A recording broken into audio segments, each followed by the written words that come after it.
Anaklia, on Georgia's Black Sea shoreline, is little more than a small coastal resort, but it's set to become a deep-sea megaport, built and run by Chinese firms. Last month, the Georgian government awarded a Chinese-Singaporean consortium a 49% stake in the project, thought to be worth several $billion. The announcement was made the day after the government passed a controversial law seen as tilting toward pro-Moscow authoritarianism, which triggered street protests.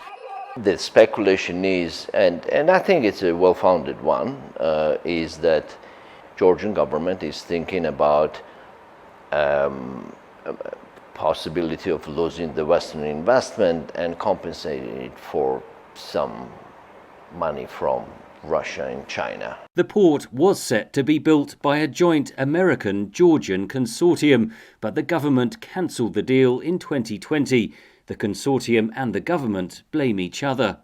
The port would give China access to a trade route to Europe that bypasses Russia, which is now heavily sanctioned by the West after its invasion of Ukraine.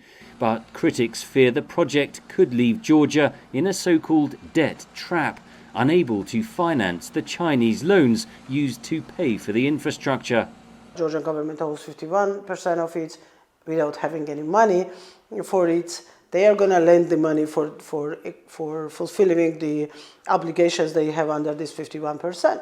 And I'm pretty sure, it's not fact yet, but I'm pretty sure that that money is going to come from China as well. And we will end up in a situation like, I don't know, Sri Lanka ended up, or Philippines, or in Malaysia. China already has a presence in Georgia, including the Hualing-Tbilisi Sea Plaza, a vast 420-hectare shopping mall, hotel and housing complex. Chinese companies are also involved in building new highways. In 2023, Georgia signed a strategic partnership agreement with China and is part of Beijing's Belt and Road Initiative. But direct Chinese investment in Georgia is relatively small, at just over $47 million in 2023, a fraction of European and American investments. Everywhere you go, you have Chinese companies working. In reality, none of that is an investment. It's all Georgian budget money, which is granted to the contractors, whomever wins the bid, and the reality of Georgian bidding story is that every single contract that is over 100 million usually is won by a Chinese company. Georgia's government says China could become its leading trading partner. Others urge caution.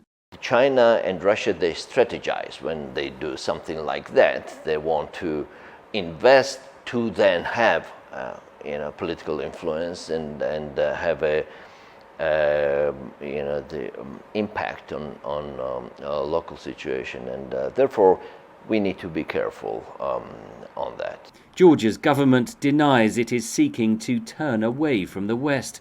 Its Prime Minister said China's investment in the Anaklia port ensures the project will be implemented at the highest level. Henry Ridgewell, VOA News, Tbilisi.